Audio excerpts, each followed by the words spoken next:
knows. Your name is Perry, you're a Jim in the morning. Me too.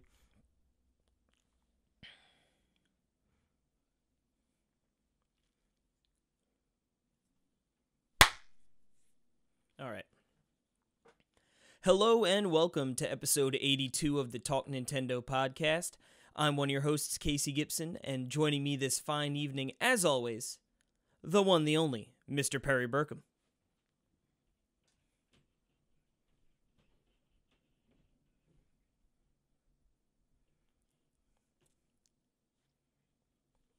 You're a real sick man, Jerry.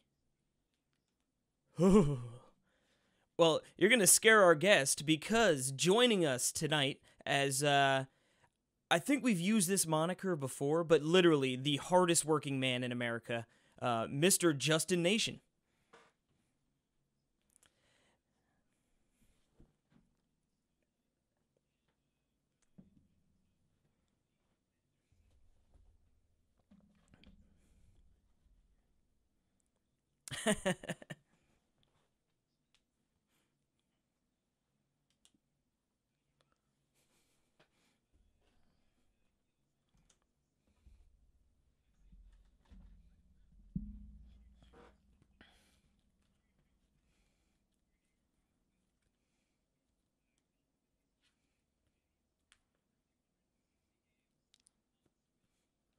In year one, yes.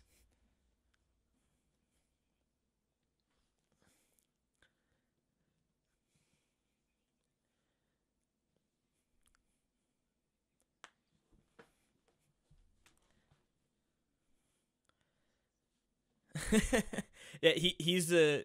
I always send out an email to everyone on staff, sort of asking for their suggestions for the Nindy report, and I can always, literally, usually within just like a minute or two, sending that email out, I'm getting an email back from Justin with a list of games.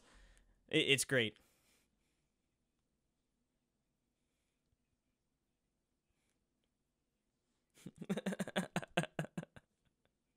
Like a Rolodex.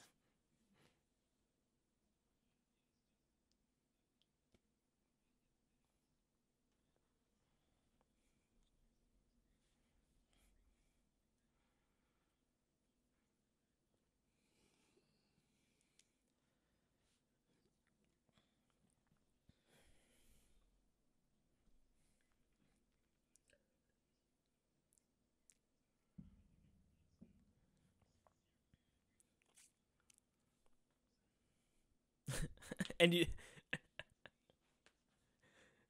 yeah, it totally took me off guard.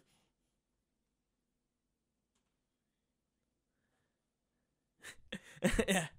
Who let the old geezer in PAX?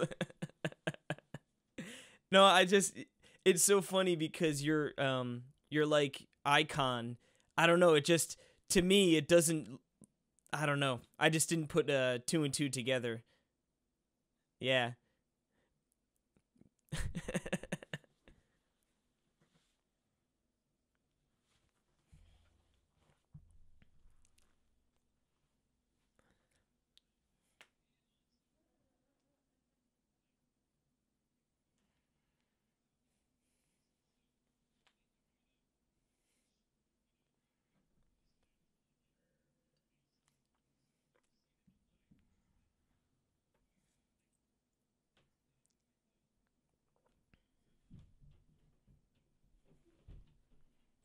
Yeah.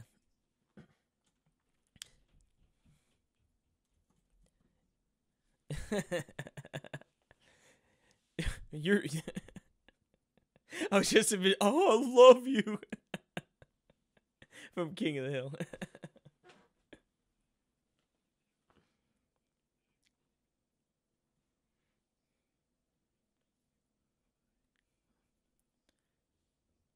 Yeah, I was going to say, much like his approach to reviewing games, I think Justin tried to see just about everything on the show floor that he could.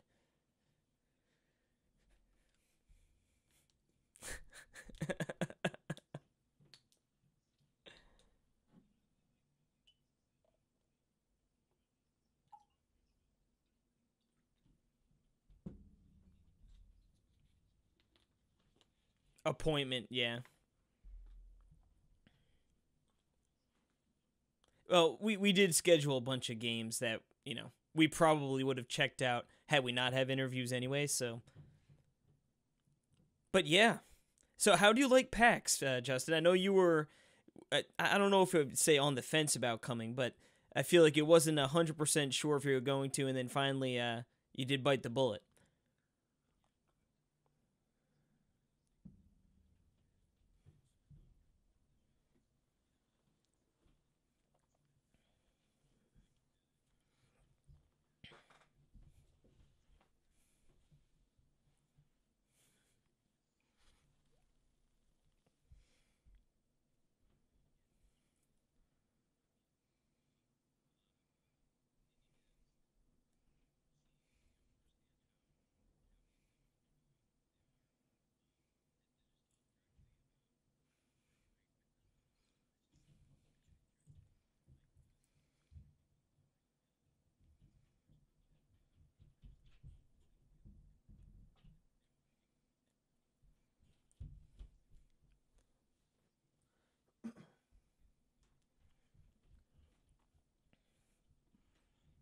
Mm-hmm. Some baby kissing.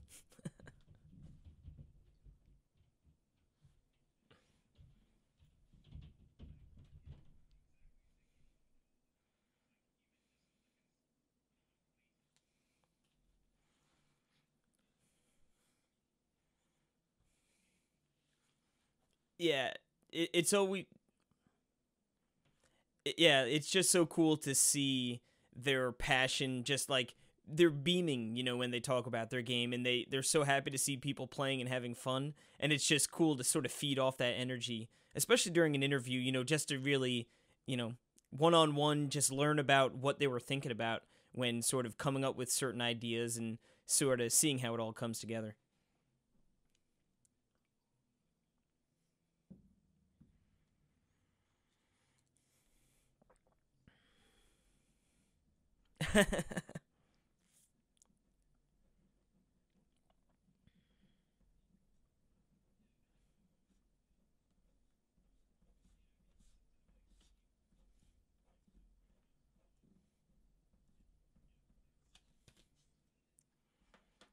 Yeah, I mean it's sort of like a beta test, really. You get some feedback, and what's cool is even from a design element, if you see people doing a certain thing, you're like, they shouldn't be doing that. You could sort of tune around it.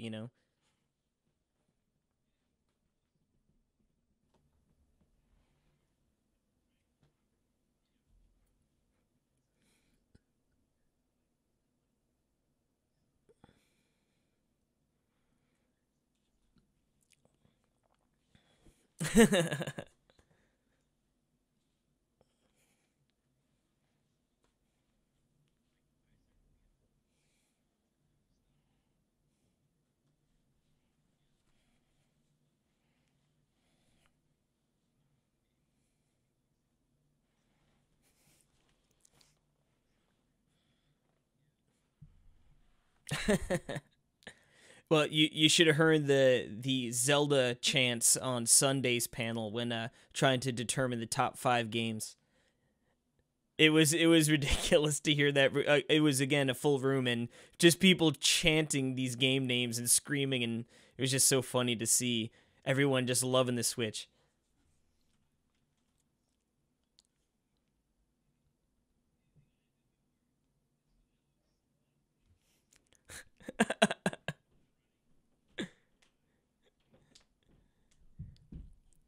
Oh yeah, he was being bold. Yeah, I'm surprised he was able to finish the panel. I thought he was gonna walk off. I'm sorry, guys.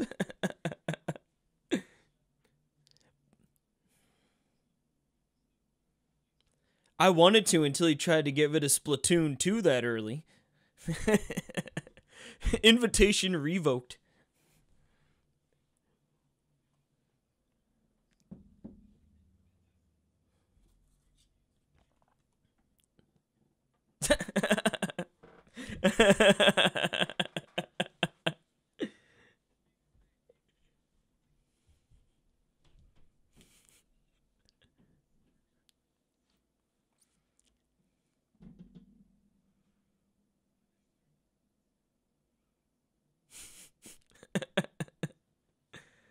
Crazy man. You're a crazy man.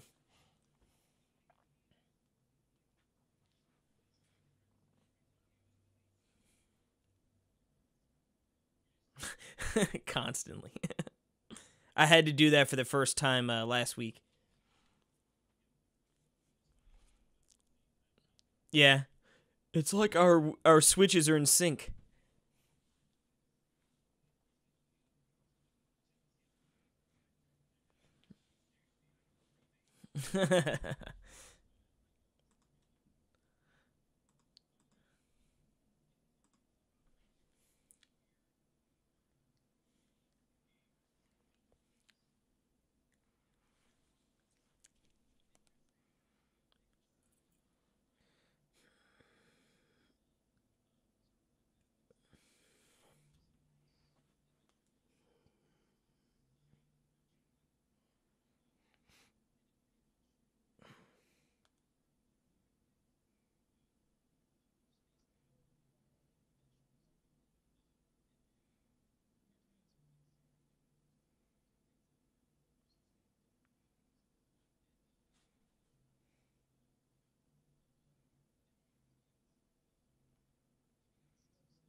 Yeah, double back.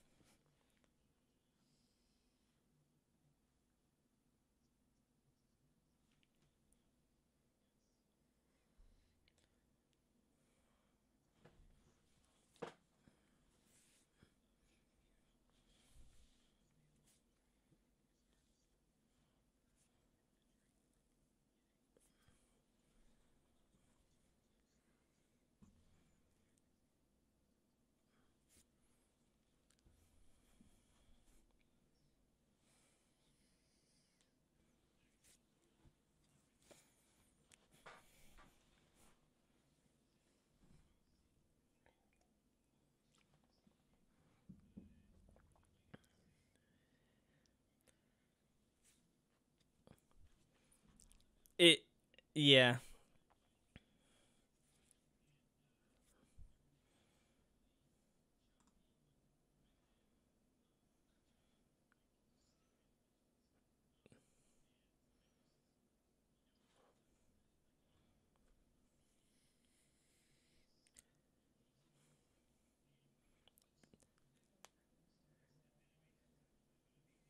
But it's yeah.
Yeah, that one seems more like a 50-50 split. Where, yeah.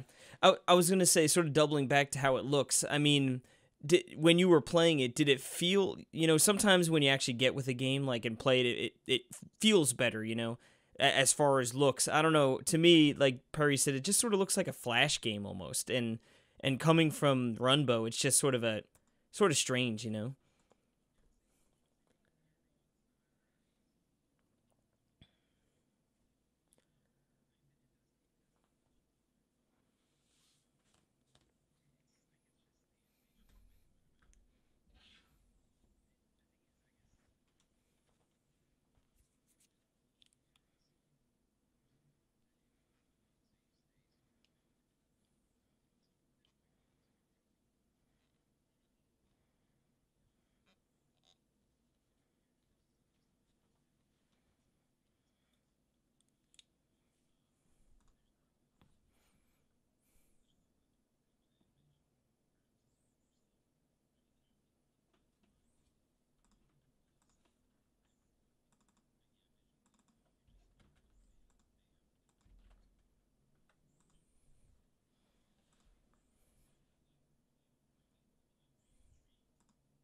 Nintendo era.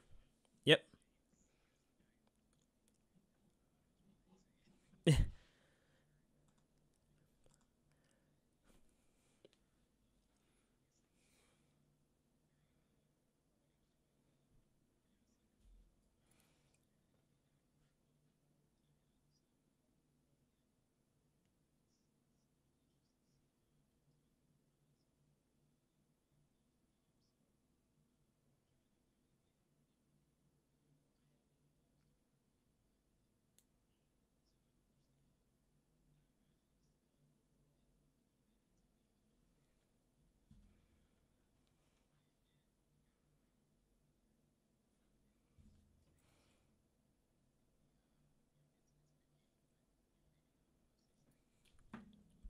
Maybe an on sale kind of pickup game. Yeah.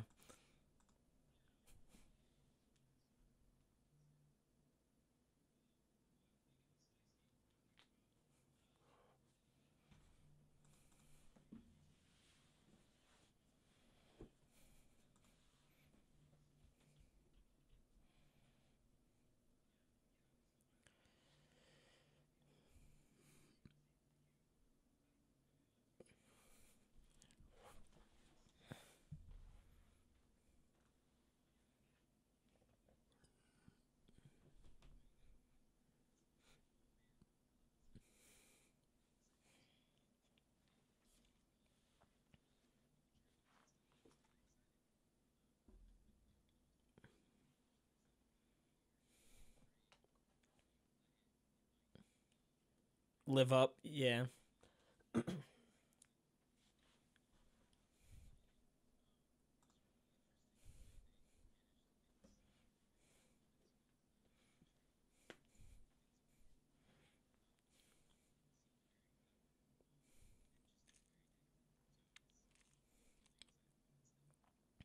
Yeah. Yeah, this game looks super cool. I mean, I always sort of like when you get a couple, genre, blending, a game that sort of takes two genres that aren't really used to being paired together and sort of throw them together. I It's just so interesting to me to see what that sort of yields, you know what I mean? And I didn't actually get to play this game at PAX. I got to see Perry play a little bit, although it was over the shoulder, like through a camera, so it wasn't really great. But it looks really cool. Do does anyone know? I guess they probably wouldn't have a price on this. I'm wondering, is this like okay? Yeah, I was gonna say, I wonder, is this like a game that's gonna take a real long time to get through with tons of areas, or do you think it's sort of a smaller experience? I don't know if we got that kind of vibe from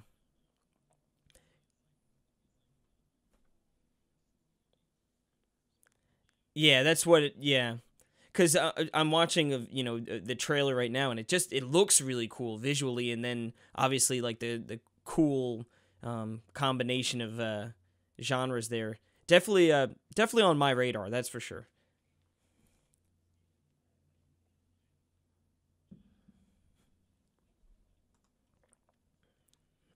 That's why Perry's gonna buy it.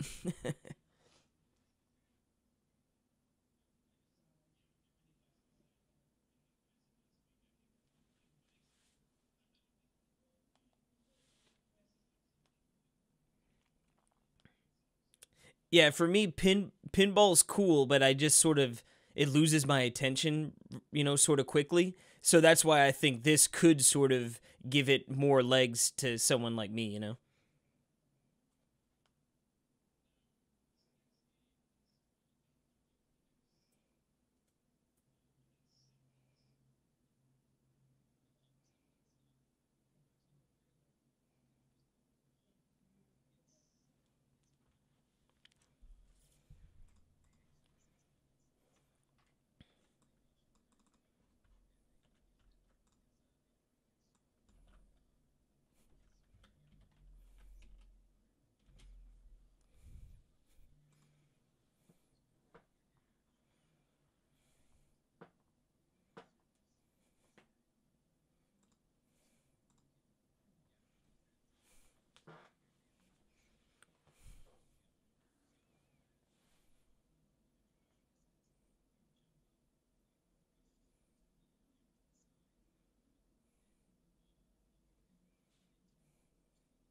Mm.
Like a slingshot.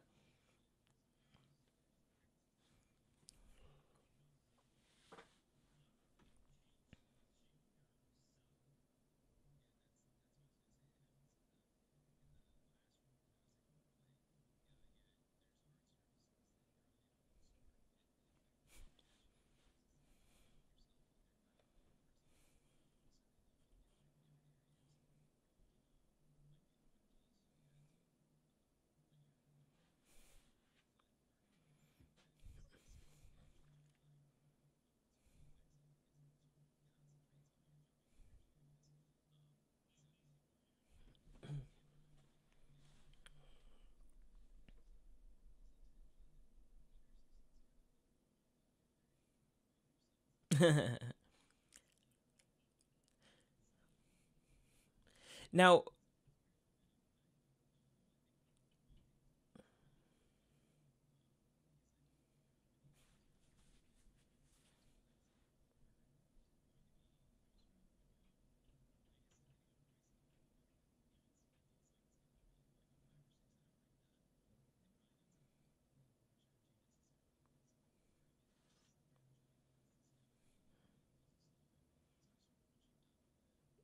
yeah, it's not as much fun the second time around. Now, good old puzz form. Now, when you're jumping, or when you're sort of distorting the walls and stuff, is there like a limit? Like you can only distort certain amount before it shoots back, or you know,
yeah, I believe that was it. Or was it deception? We were always screwing that up.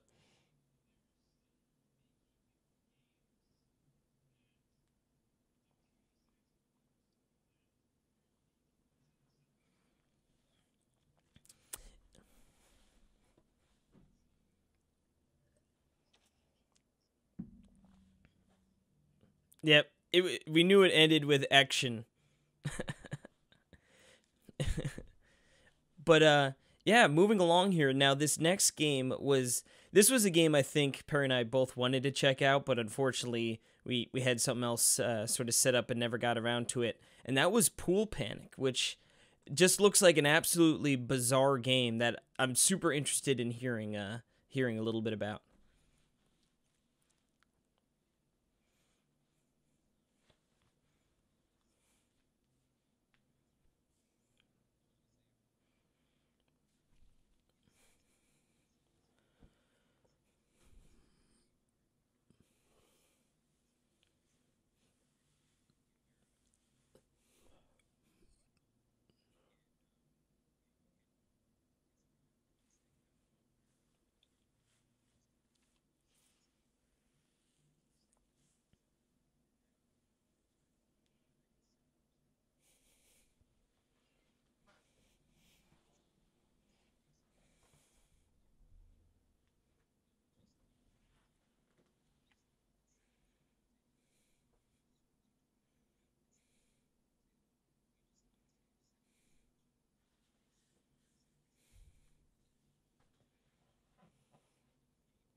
That's so funny.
The most fun, probably.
But you could pick that hat up.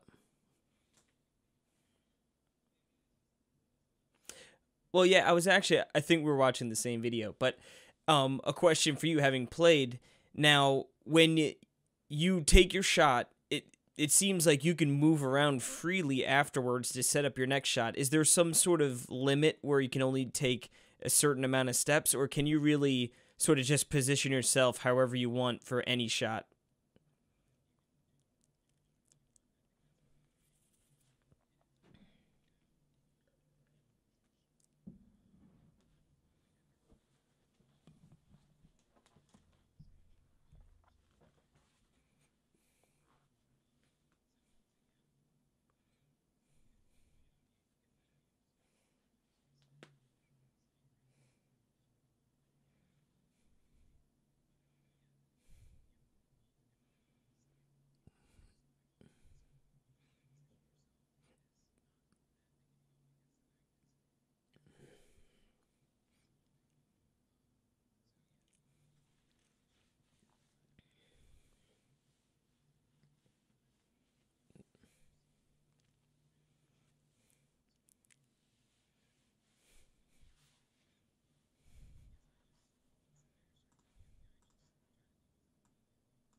Yep.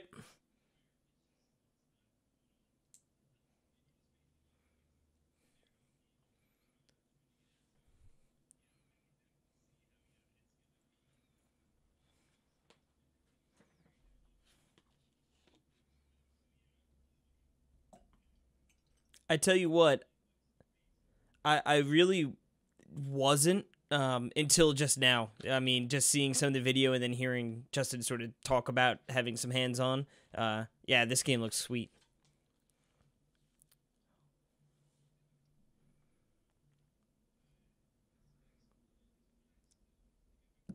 Yeah, yes, you have, because I did not think I heard about it until I looked up the video. This is the like kart, not kart racing. It's like the Fast RMX meets Splatoon. Remember that game? Yeah, I'm actually sort of annoyed, or not annoyed, upset that we did not realize this was at PAX to go check out. But yeah, Justin, tell us about this game that looks really, really cool.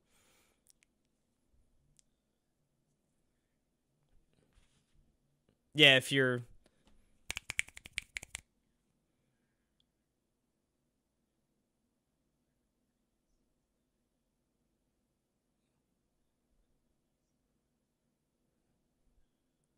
was it from that big beep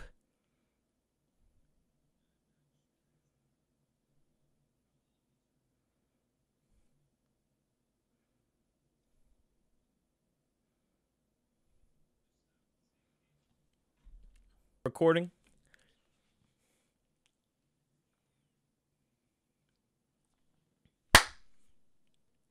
Alrighty, we are back. It was great to have Justin on, but the show must go on, Perry, and it's that time once again for the old Yeehaw!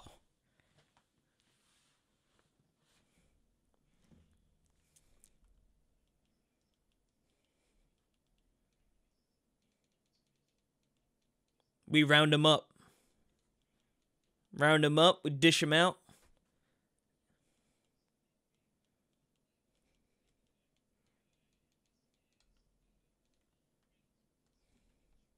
Mm.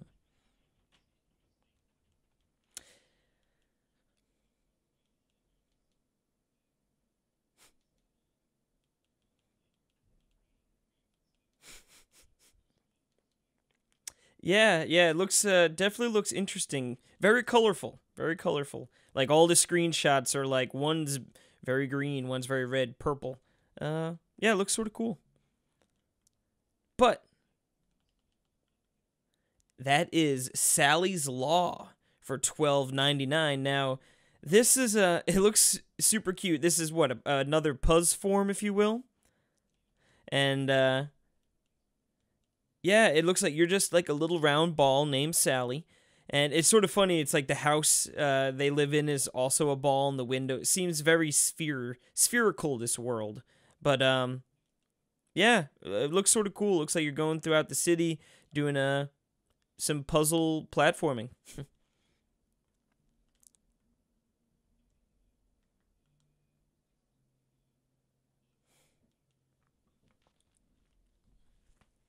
what what a name. But yes, $2.99, a nice little a budget game, if you will. Here, what is this game? It's a local multiplayer squid racing game, arcade racing puzzle party. Yeah, it looks interesting. You got split 4-player co-op, split screen. Yeah, for $2.99, it might be an interesting game to check out if you have a couple friends over or something, you know.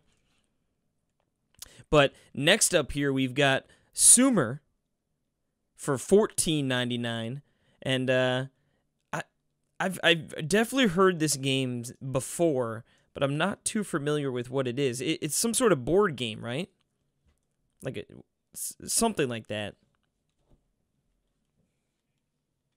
Hmm.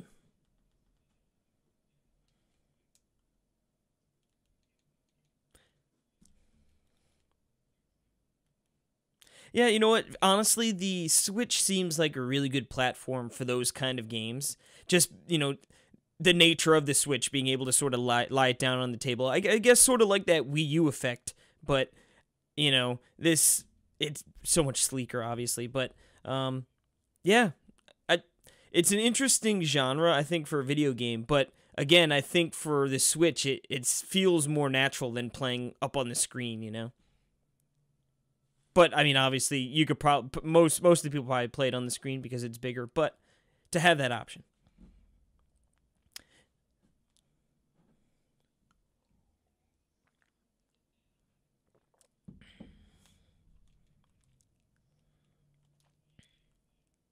yes. Speaking of board game type games, we've got a jigsaw game.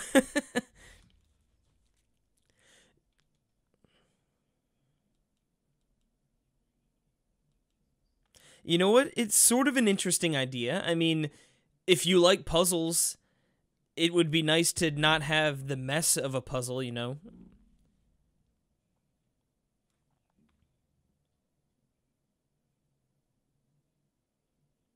Oh, yeah, that's sort of cool. But yeah, I mean, it honestly seems like a pretty good idea. Again, if you like puzzles, this way it's not going to take up a ton of space. No cleanup, boom, boom, and the sample pictures, at least on the eShop, are truly beautiful Japanese scenery. Well, you could. You could put glue on your screen. No one's stopping you. No one's stopping you, Perry. Oh, I want it.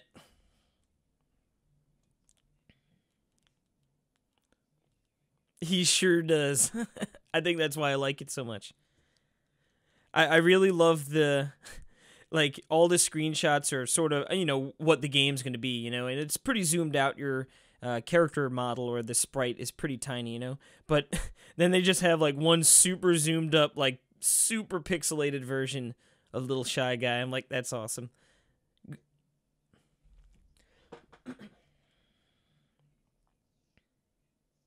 Yep, you got to get a Sharug, bro.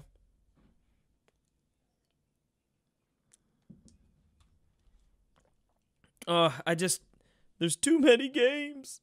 Like this would have that would have easily have been a game like the first couple months of the Switch, back when I was still buying Neo Geo games. This would have been one that I would have easily picked up, But now just You're buying it? You purchasing that? Oh, Jimmy, do it. Mm. And it's probably already installed because it's probably like 1 megabyte. Don't you love when one of us purchases a game on the eShop Roundup? I feel like that's my favorite. No, it's definitely happened a few times, but yeah, it's sparse. Usually we try and have a little self-control, unlike when you enabled me on the show floor to buy Darkest Dungeon. I was like, I don't know, Perry. I was like, should I get it? And you're like, absolutely. I'm getting one too. Yeah, that's why, yeah. Mediocre.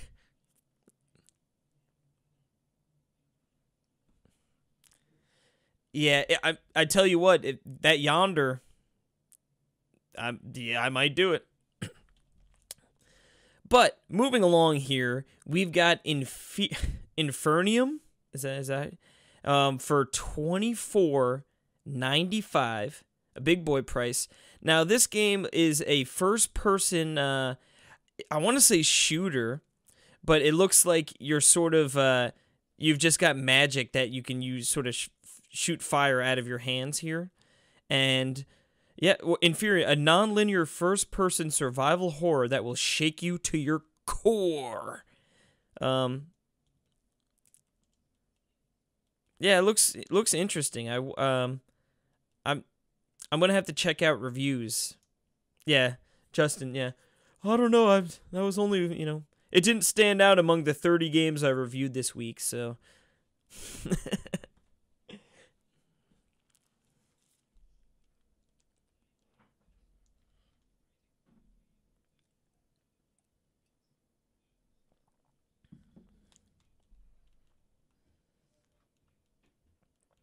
You beat the crap out of enemies. Yeah, it looks cool. I wonder, is it local? Is there some online play with this puppy? Mm-hmm.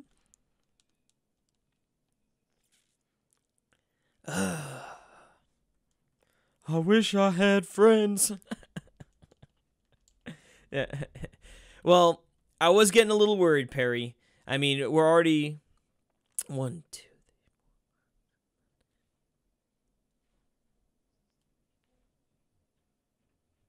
But then we remembered it's a week. We've got Neo Geo Samurai Showdown 3. Now, of course it would be. Another fighting game here. The third of this here series. I bet you the other ones are released too. Man, the Neo Geo is full of a few genres, that's for sure.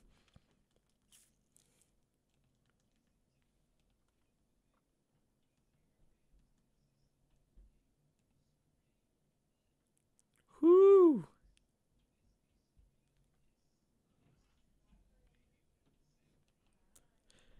Proceed to purchase. Sold.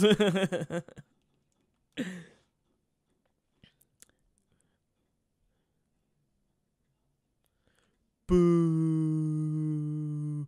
Just for the naming convention.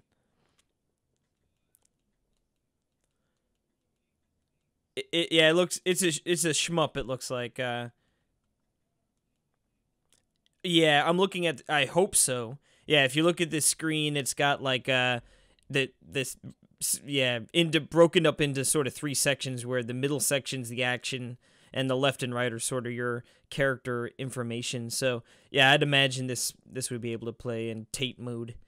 I would hope so. That would be I think a big oversight, cuz like those games just look so good with your Hori play stand and that vertical switch.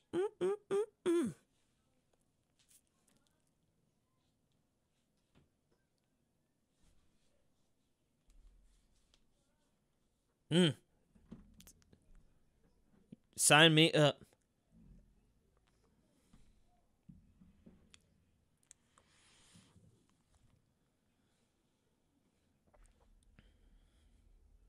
That would be pretty sweet.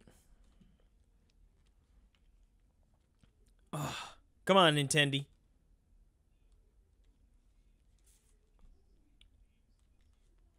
It's up there. And that is Urban Trial Playground for a staggering $19.99. Yes, we sure did. Not at $19.99, I would say no.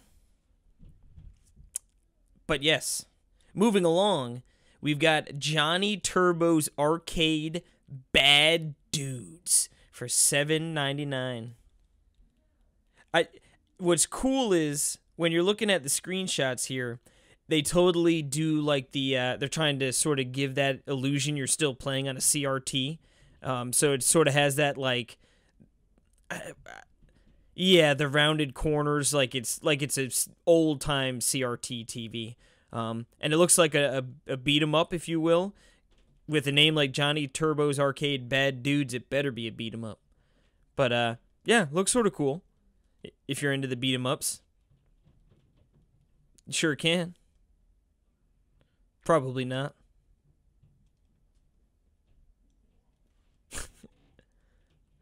This one's more up my alley.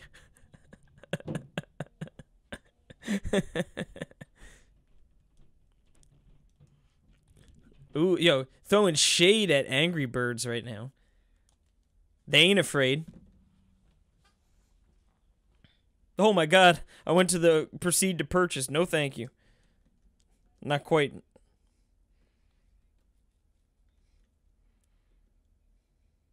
Yeah, I don't know if I'm, I guess I'm not a thinking man.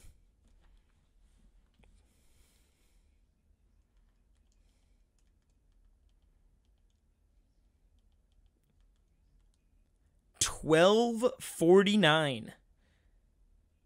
Sort of an interesting price, but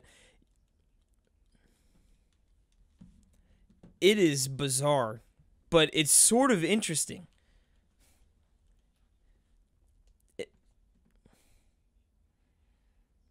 Yeah, it's a live-action, a psychological horror game starring Adam Brown from The Hobbit.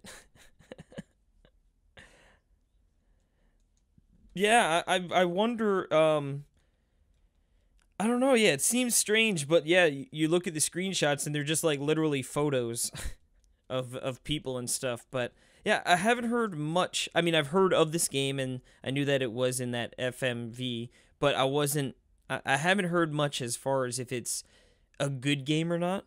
I'm assuming it's just all pretty much story, yeah, adventure, so it's probably going to be, yeah, I don't know. You tell me what. Ooh-wee, little teaser, I like it. You will not proceed to the purchase page. Next up here, we've got Super Daryl Deluxe for $19.99. And this right here is sort of like an action RPG game, right? It looks wonderful. It sure does.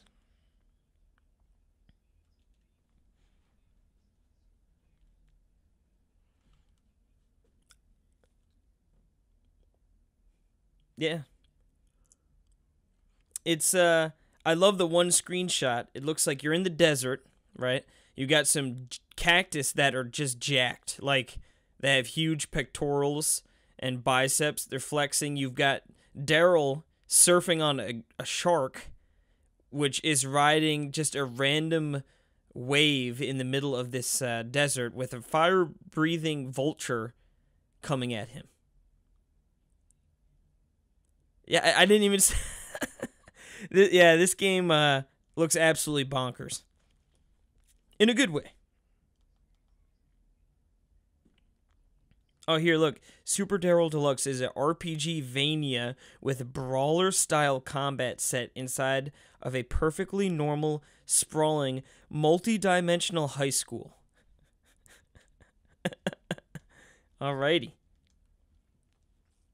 Tell me what it is, Perry. An enema? Boo! No, thank you. It's anime spelt with an A instead of an E. Anima? Anima? Anima? Anima? Anima.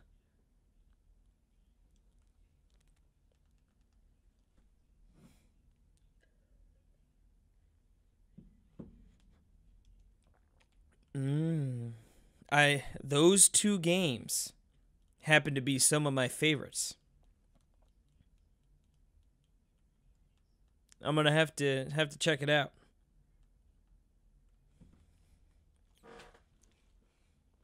Ooh-wee-hee-hee!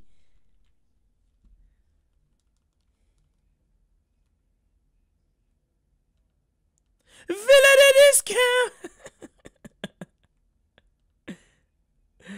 I was just gonna check. Of course, I closed it out. So, oh well, it wouldn't be bestsellers, right? It'd be games on sale. Hold on, I'm just gonna take a peep. You got Zeo Drifter on sale. Yeah, maybe there's no new games on sale. Yeah, so okay, so what are the best sellers? Okay. The cream of the crop. But we should, I wonder if we can have a clever name off that. Give me the cream of the crop. Hey, yo, give me the best you got. I need that cream. It's just called the cream. You're a sick pervert. You're thinking of sick things. I'm just talking about the cream of the crop.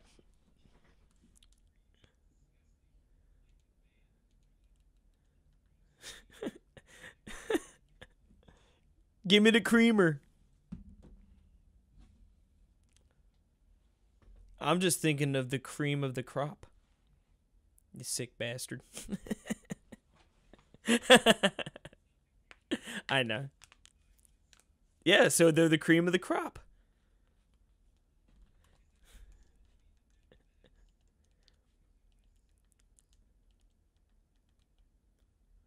All right, so what are we calling it?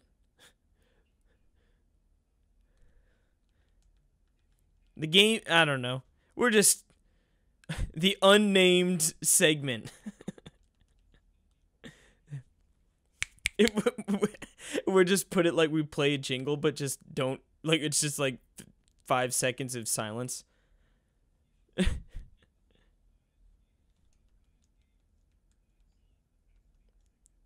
Yeah.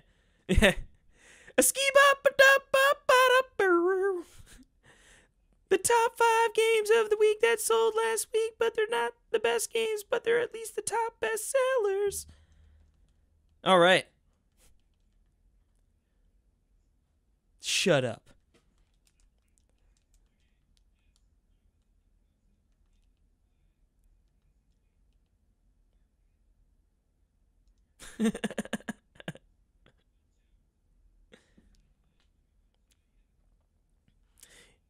You know what is maybe not that surprising, but also maybe a little surprising? That number 4 is also an arcade. I said the same thing, didn't I? It really does. Those two words back to back are tough to say. Arcade Archives versus Super Mario Bros. Hey, Nintendo, guess what? People want to buy virtual console games.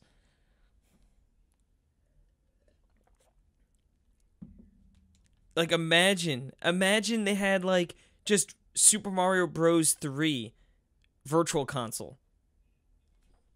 Exactly. But moving on to number 3, it is not an arcade archive.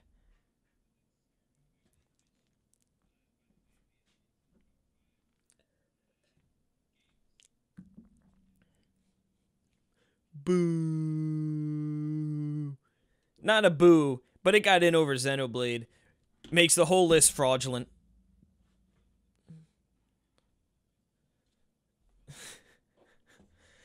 I know that crowd was they were ready to rip someone in half.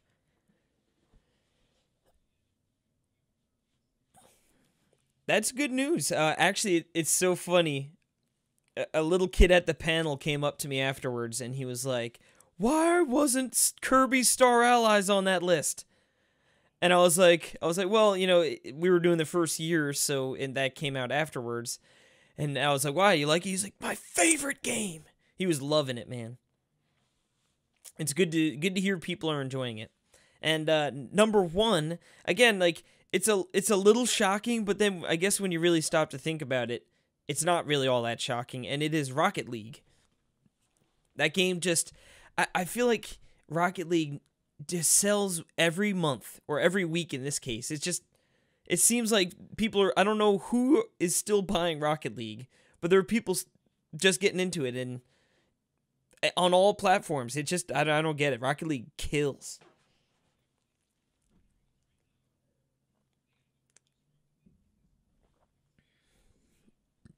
I don't know, maybe. If they do, it's easy to find it. It's just at the top of the bestsellers tab.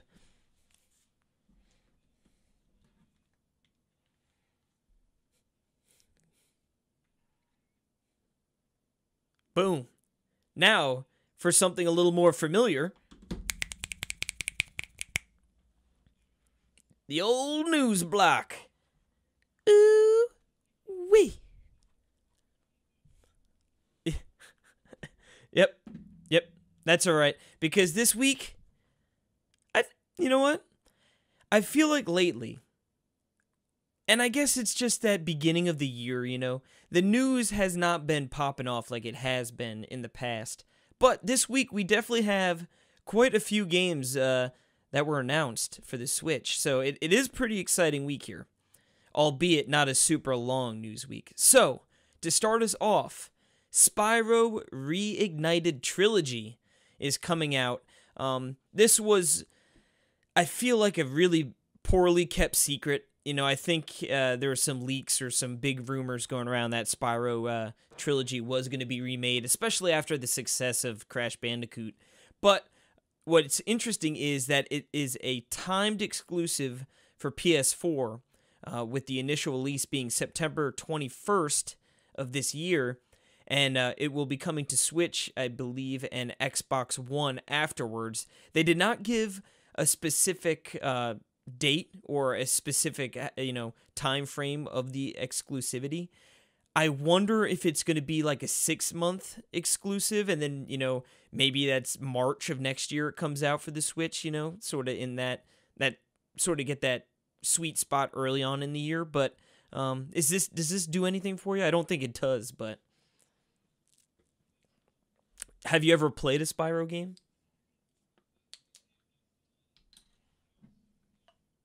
Someone with poor taste. No, I'm just kidding.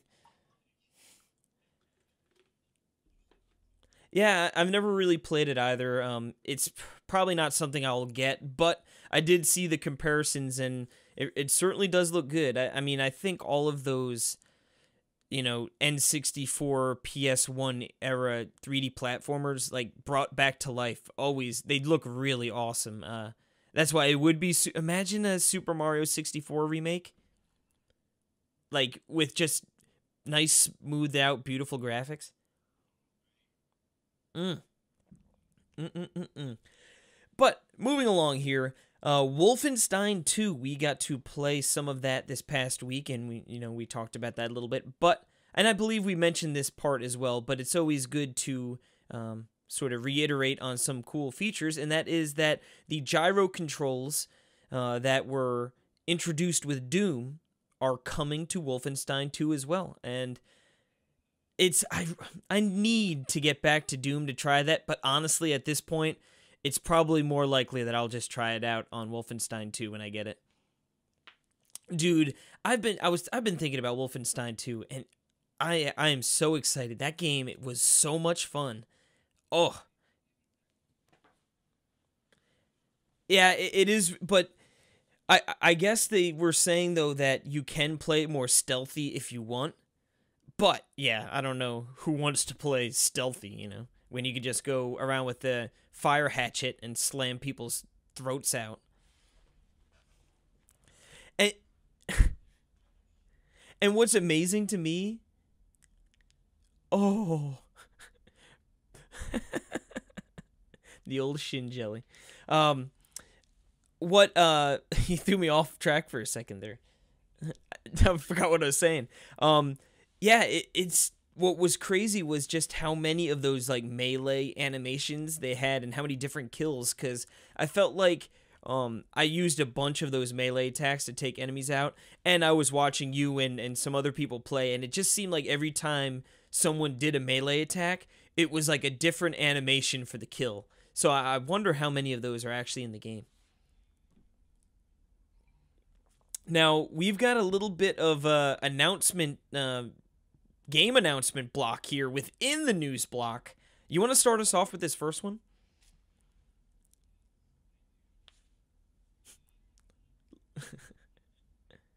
I was gonna say, let me put down my Switch and pull up the document. Give me one moment.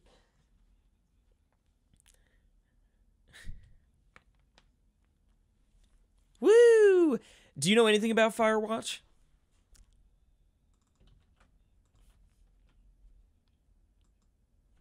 Yeah, I think it is sort of a quote unquote walking simulator. You know, where it's like there's no I don't think there's combat per se. I think it's just puzzle solving and very story heavy, but also very visually beautiful. And I just remember when this game came out, people were going bananas for it. Like everyone really enjoyed Firewatch. So I think it makes sense to come to the Switch. Um, is it something I'm going to necessarily run out and pick up? Most likely not. But I think, it has enough cachet that it's going to get a bunch of people to play it for the first time. And I think that's always a good thing. Now, this next game I have played, and that is Don't Starve, the Nintendo Switch edition, which I have. Yeah, I played this, I think it was a free PS Plus game a long time ago. And it is, this would be a roguelike, right? I guess would be yeah, so you go out and you just try to survive, and you get, like, different stuff and abilities, and it was cool. I liked it, but I didn't like it enough to be playing it on the PS4 that much. On the Switch, it just seems like a much better fit. Yeah, the Wii U would be sort of the same, like being tethered to a TV. This seems like a much better portable game. But then again, it didn't do enough for me when I played it to like really run out and get it. Especially it's coming in at $19.99. But if you are listening to this podcast on Thursday, or if you're listening to this podcast at all, it is out, and you can go pick that up on the eShop right now. Yep, comes out the 12th. Yes, sir. Yeah. If you were not messing around with your Switch and listening to the words coming out of my mouth, you would have heard I said, if you're listening to this podcast.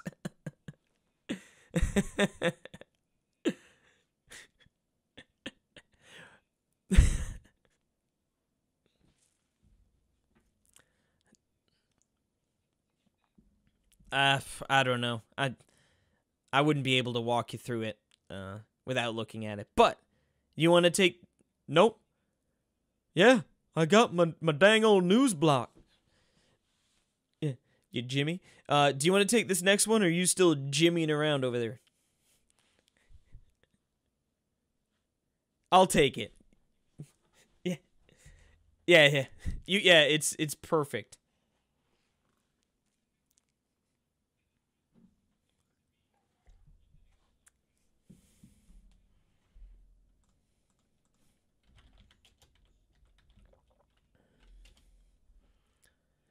Yeah, I don't know if I forgot if an exact date was given. I don't think so, but yeah, I mean, I really don't see Pokemon coming out this year. Do you? Yeah, so to me, I hope it does. That would be amazing, but yeah, I mean, Yokai Watch, I feel like it definitely obviously did not hit in America like they were probably hoping it was, because obviously in Japan it got very popular. But I know the improvements from 1 to 2 were pretty significant, so maybe they can keep refining it and sort of making it, more of a thing, especially if it comes out in the Switch, which, it is. Hopefully that could sort of capitalize and maybe make a bigger splash. But if not, it'll at least sell like gangbusters in Japan, so there's that. Now, this next bit of news we heard about a while ago, but now we've got a date for Mega Man X Legacy Collection 1 and 2 will be coming out this summer, July 24th, so it was a little over 3 months.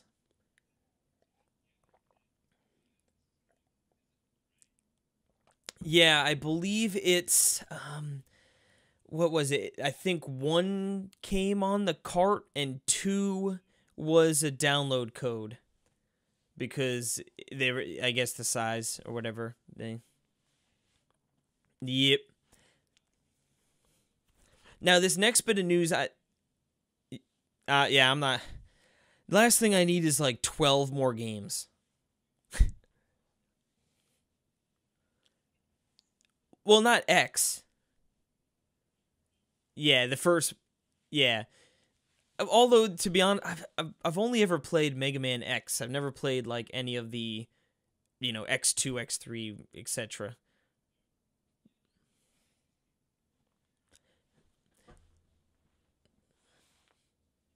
This one was a Perry News bit for me. I figured it would be of interest to you. Boo!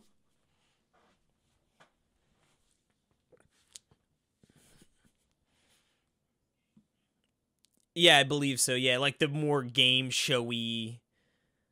That one, yeah, I think is the sort of does it up like a game show. Yeah, especially now that we know there's delayed mode. I can't believe what a bunch of jimmies we were, man.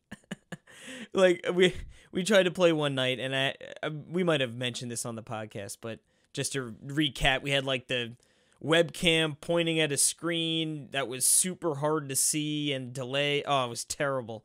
And then we learned like, oh wait, there's a delay mode for just this exact situation. They thought of everything. Now this next news sort of rings true to some other bits of news we've heard over the course of the year.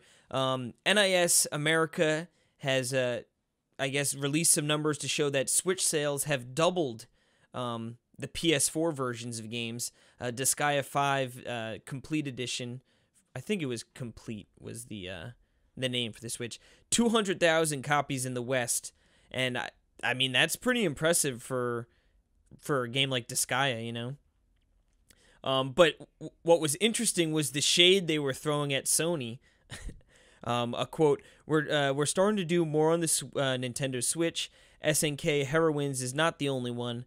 They support us in a good way. Compared to that, Sony is not friendly with small publishers like us. They just care about big Japanese companies." Woo-hoo-hoo! Them be fighting words.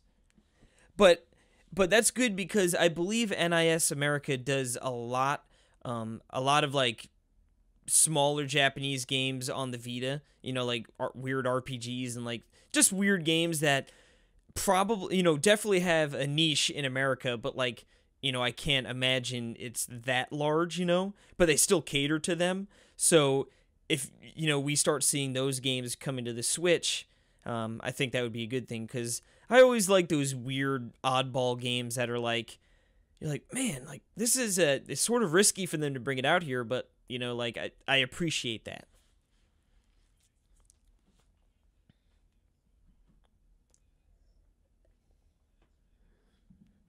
Yeah, like I said, I guess it just seems like it's sort of a recurring trend that many games do well on the Switch. So hopefully that can keep on continuing.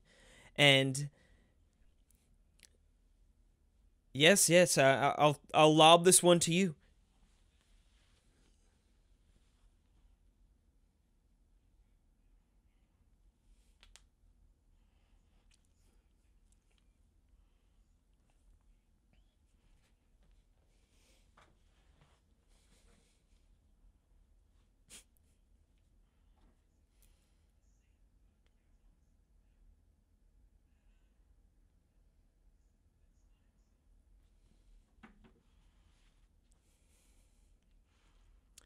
I can attest. You have said that. You have said that.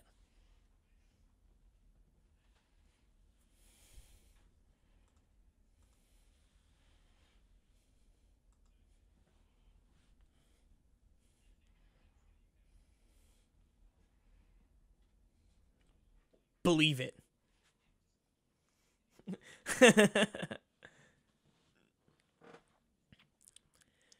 Woo!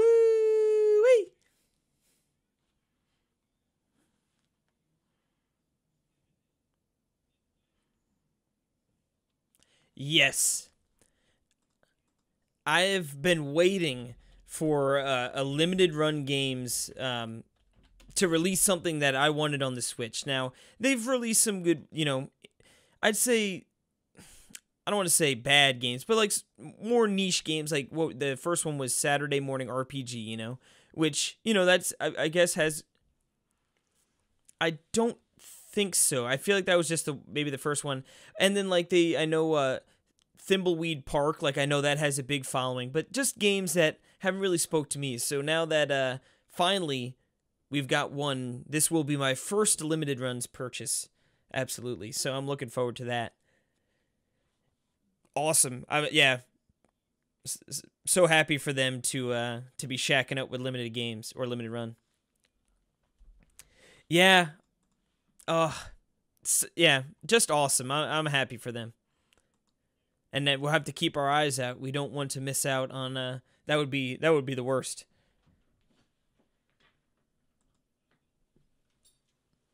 Boo! You might go to jail.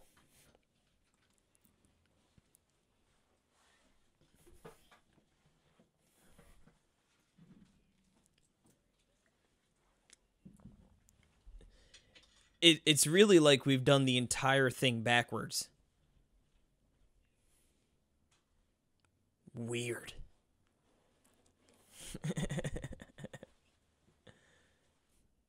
I'm recording.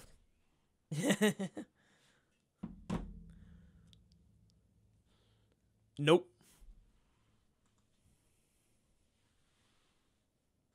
Oh, yep. Poor Bill.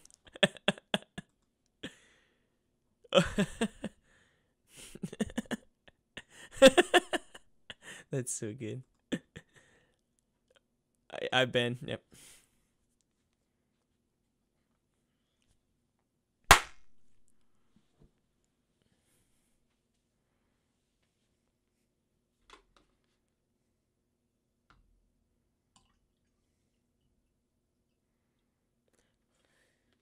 Oi!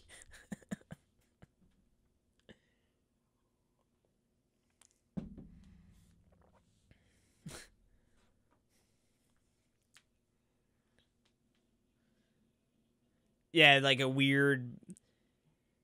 You know what didn't make me angry? Watching you play Clustertruck. Yeah, now we have talked about Clustertruck before, but this is sort of going to be our what we played together at PAX back in the hotel room when everyone was in bed but us. Well, actually, no, we played a lot of this while everyone was up. It's this game. It really is, and let me tell you, I think it works as a multiplayer game, like almost better than it does as a solo game. Even though, as like, you're not literally playing together, but just passing the controller off, or it just like, all right, I'm gonna work on this puzzle, or this level, and then when I beat it, I passed off to the next, and I thought it worked really well and was super fun, and you got super far. Well, I was gonna say you were like, I am definitely gonna buy this game, and I'm like, I don't think you are because I'm pretty sure you're just gonna beat it. There's gonna be no reason to buy it.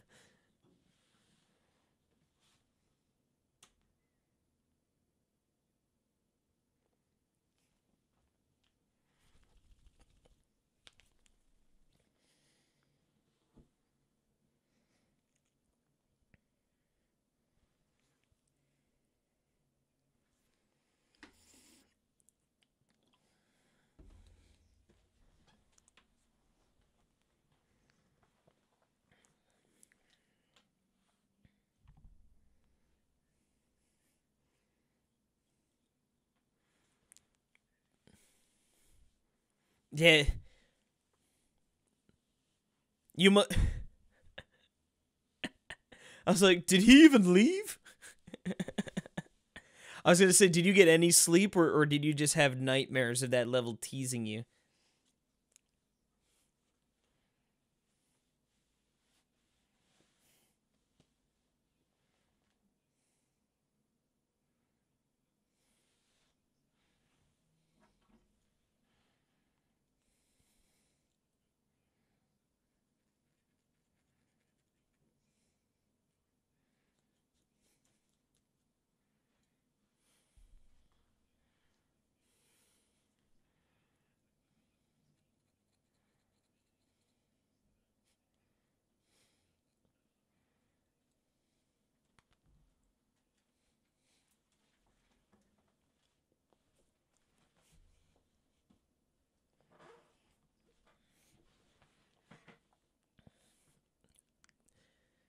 You you got just enough sleep to be able to polish it off in the morning.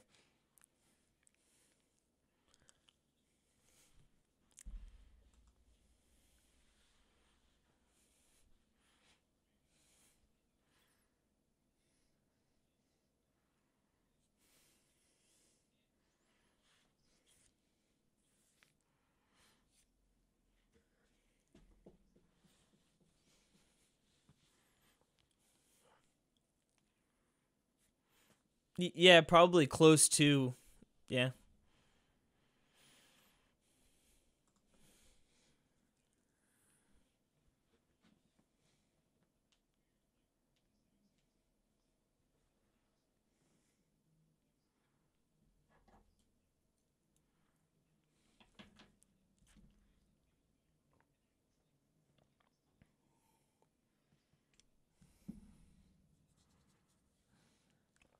Yeah.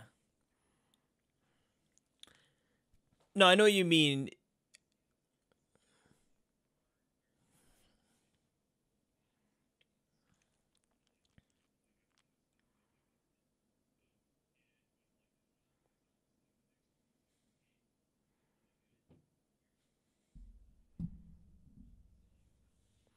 Yeah, I noticed. Yeah, it's not exponential difficulty, which yeah, it would go from being fun to just really frustrating easily.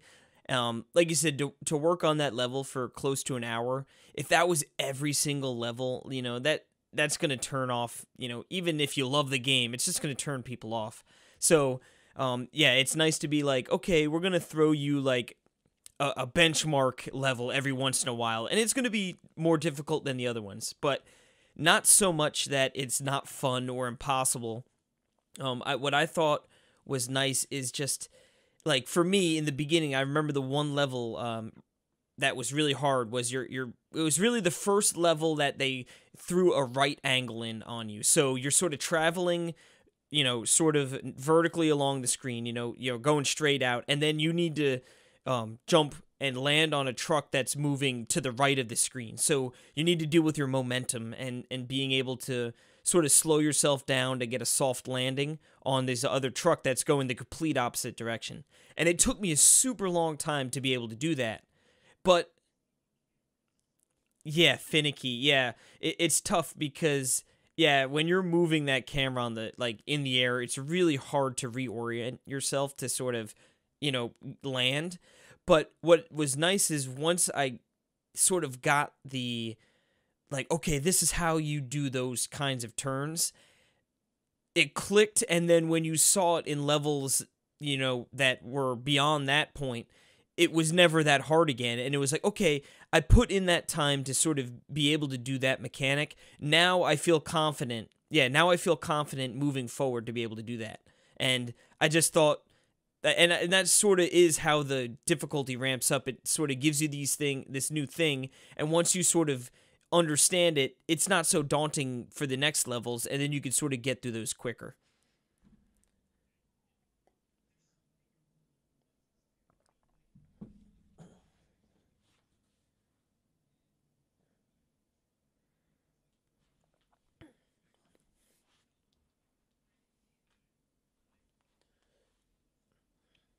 Like launched.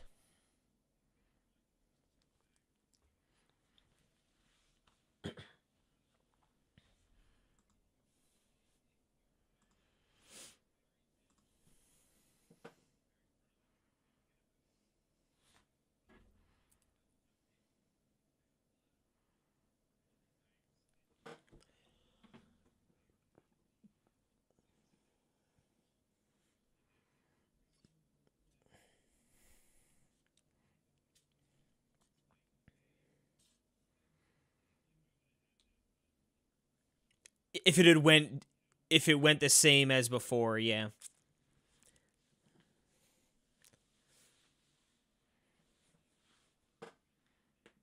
Yeah.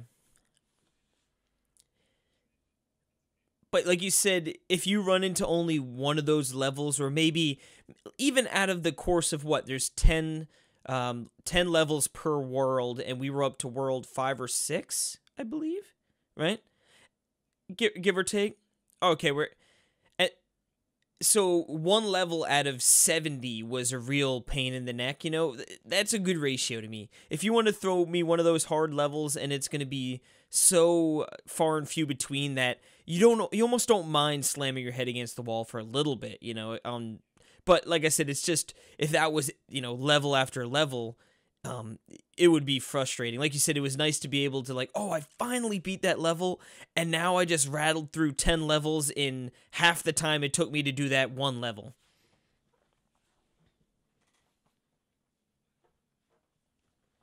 Yeah, it's pretty cool.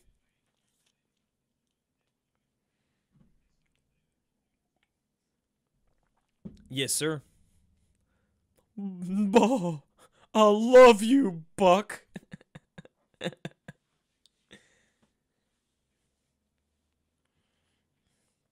I know, it's so funny to think it's been that long.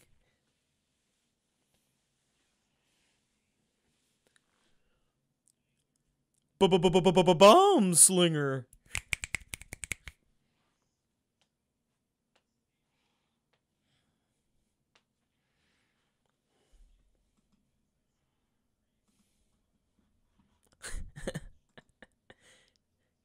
You literally got it like a month ago.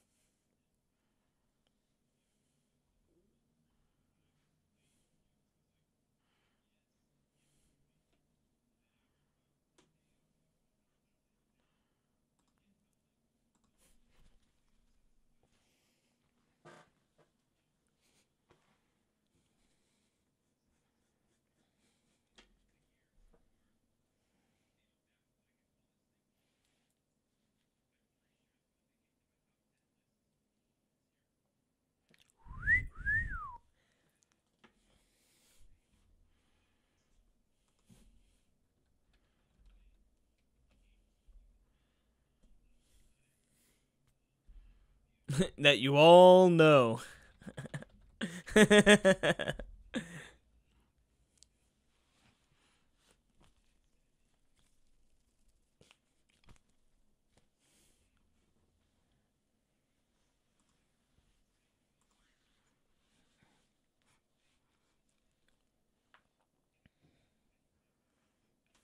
Yes, I did.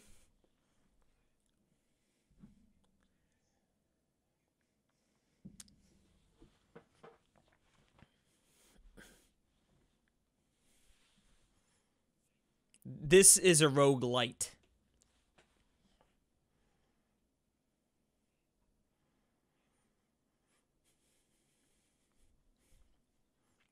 Yeah, or just progression in general, I'd say. Yeah.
Yeah, you've only got that limited amount, right, with the magic.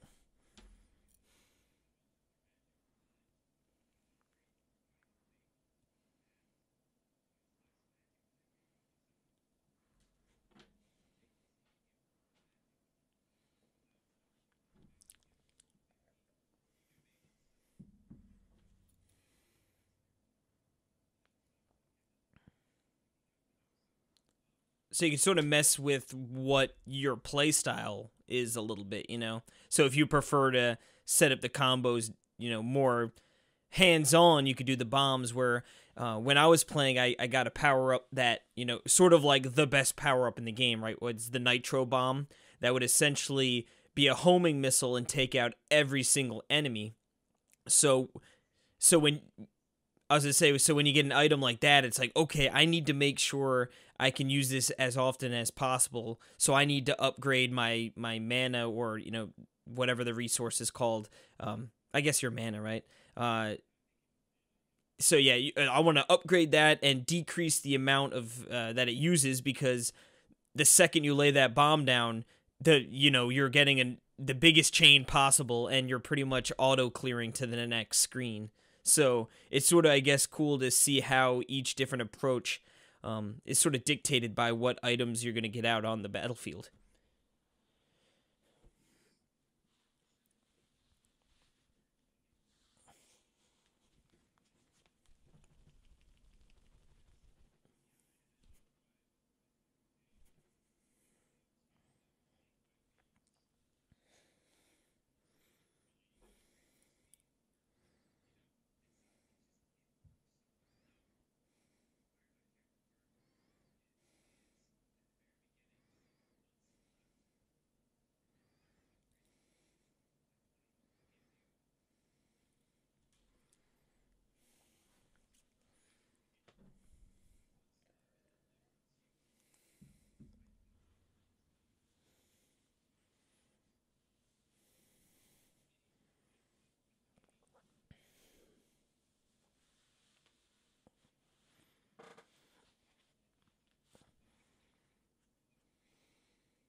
Mm.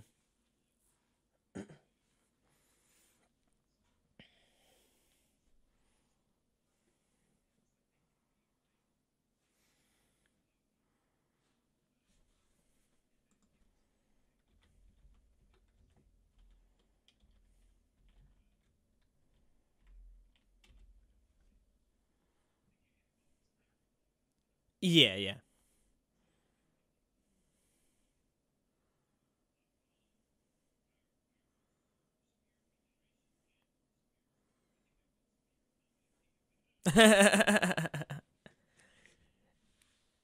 Yeah, people know what we're talking about.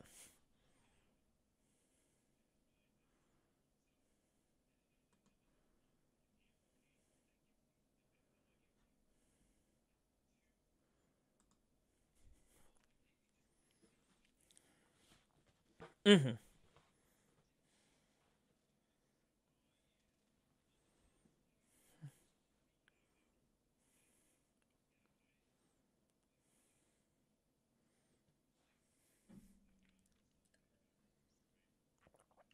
Yeah, nobody beats Goner.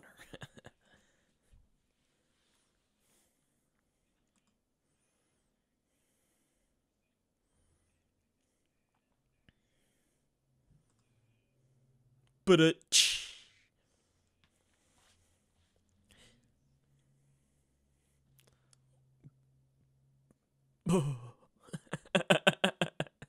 no, I must say I really enjoyed it too.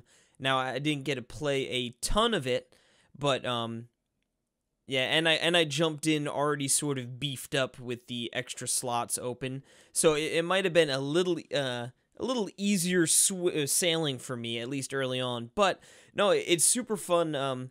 Like you said, it's nice to get in there and sort of just see how it all plays out because of the random items you're gonna get. And like I said, that first run, I think I got the best item in the game. So it's like, this game's easy. Nah, nah. No, but it was cool. Like, okay, it was cool to sort of get that picture of how amazing that item was in the beginning, so that it sort of made me appreciate it the next run when I got extra bombs, you know? So it's like, okay, like, I'm gonna have to work for it this run. So it's sort of cool to see, like,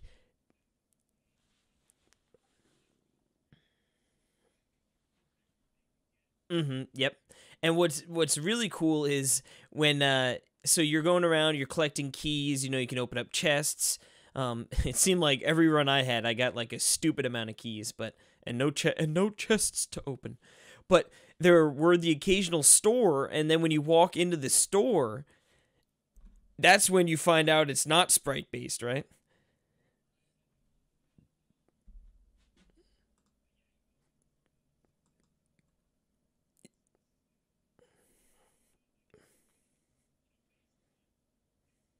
It sort of has like a Minecrafty feel. Not as far as the actual character models go, but like the actual innards of the store, how it's sort of like blocked out.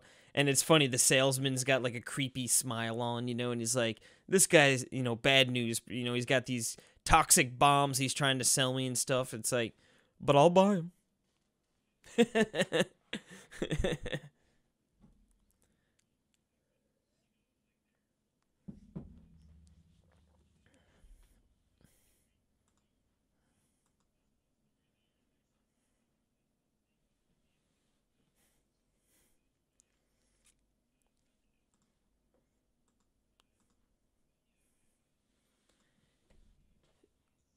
There Well, I was gonna say there is a multiplayer mode as well, right?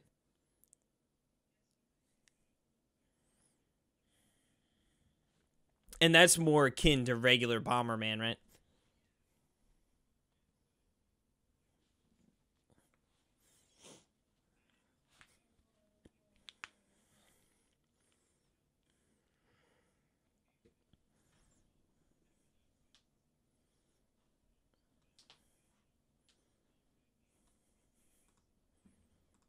You've got one.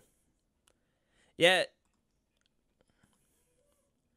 yeah. No, I thought really, really fun. I mean, you had been hyping it up to me without really telling me. No, no, no, no. But I mean this in a good way. Is you know, you had told me, like, I knew obviously somewhat Bomberman esque, but I didn't really know how that all played out. You know, to work in a single player that isn't just Bomberman, you know? So when I actually got my hands on it, obviously expectations were were set pretty high, but I really do think they lived up to them. It really is a fun game that I yeah, no, it's like I don't know if I'm going to purchase this day one just cuz of some other stuff I have, but I think I will end up buying this game at some point. Because like you said, it is those runs are fun. They're relatively quick. At least, I mean, granted, I guess I didn't get super duper far in one particular run, so maybe if you have a really good run, it might be a little bit longer. But it was quick enough that, you know, on your lunch break you could do a run or two depending on how you do, you know, and that's always a good feeling.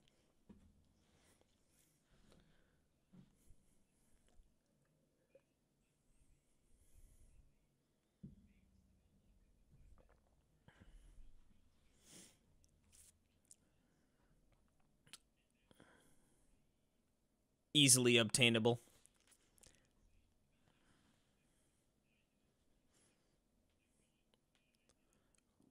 Well, if you did it, then everyone can do it.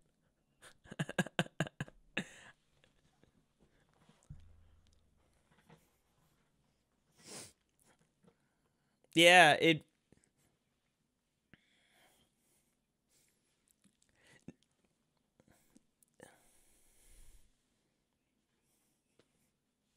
no, it seemed really fair. Now, again, I sort of started with the head start of having the four slots open, so I had a little bit of an advantage over, you know, picking this game up right. But yeah, I mean, so to me, it seems like in the beginning, you'd be like, oh, you need to rely more on being able to just play Bomberman, right, and polish off these enemies, which I don't know. It's just like you said. I mean, having played just a handful of runs, I felt like the difficulty felt good. It certainly wasn't a game I picked up and was like floored at how difficult it was, but obviously everyone has their own skill level, but yeah, it seems pretty fair to me. Like I would certainly not be, shy away from this game if you're worried about it being too difficult.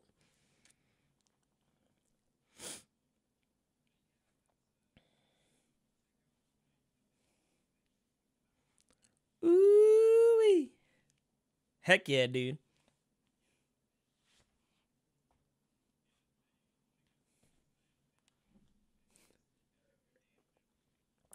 Well, yeah.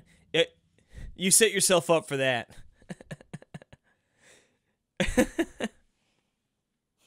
Is- Isn't that funny? Isn't that funny though? You have a month and change, and the day before embargo, you're scrambling around to finish the video. It always happens that way. Anytime, it always happens.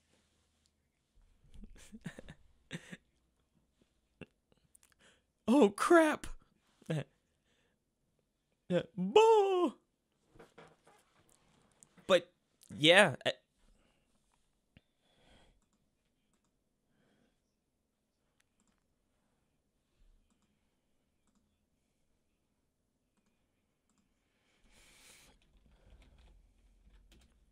Slime Son, not Slime Son, Spirit Sphere DX, excuse me. Suda 51, Fox and Forests.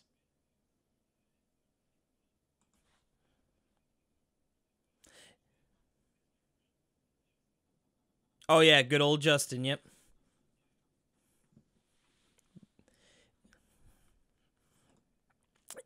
Yeah, we've got great audio. I think the video came out as well, really well, and then we've got edited in gameplay, so it's not just straight, interviewer, whether it be Perry or myself. Yeah, so it's a nice mix.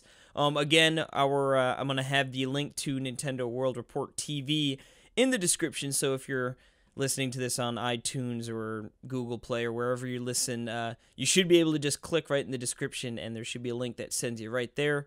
Not only do we have interviews, we have tons of gameplay footage as well, and I mean, there's a ton of stuff. All the video reviews, like Perry said, his Bombslinger reviews up there. So definitely some good stuff, a lot of PAX stuff up there. So please, that'd be awesome if you could check it out.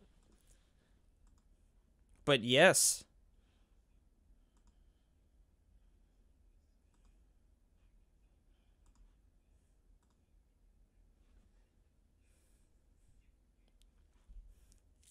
Yui. Yeah, they're giving a whole bunch of just Nintendo Labo.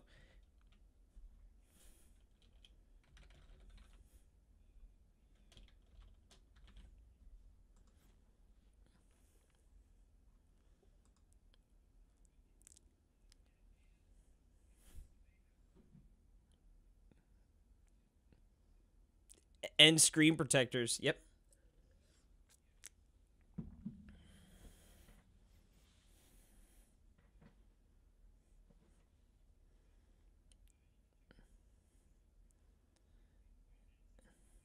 Yeah, it's a Labo variety kit.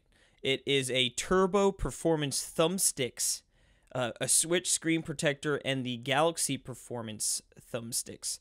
So if you win, you get all of that, which obviously the Labo kit is pretty darn sweet, and then it's pretty cool to try out some accessories and see if maybe that's something that you might not have gotten or thought about purchasing, but end up being something that you could use. Pretty cool stuff. But yeah, I believe that's going to bring us to the end of our third episode being released within a 7-day span. We've been busy at the helm, boys. Yeah, I tell you what, I've got some previews, some written previews, and probably video previews I got to wrap up tomorrow, which would have been yesterday if you're listening to this.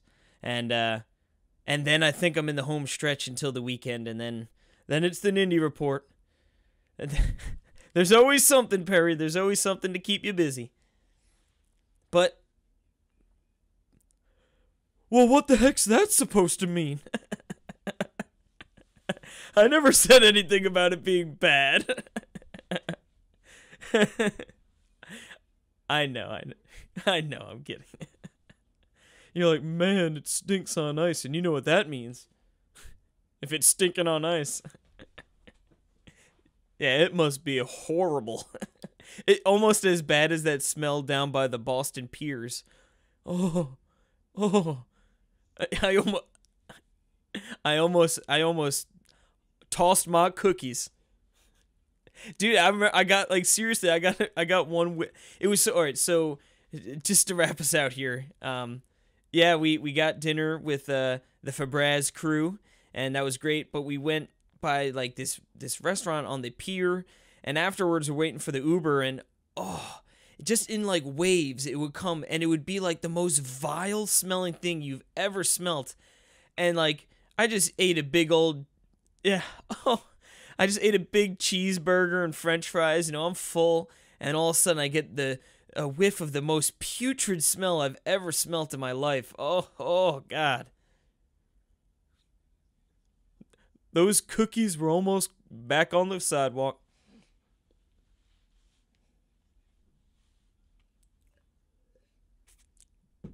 Oh, me too. I got him. He's sitting on top of my Persona 5 box. He's over with the collector's boxes. So.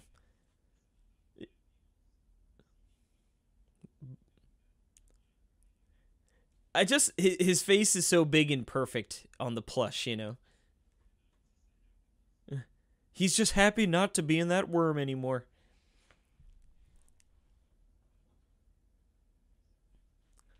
Ooh-wee.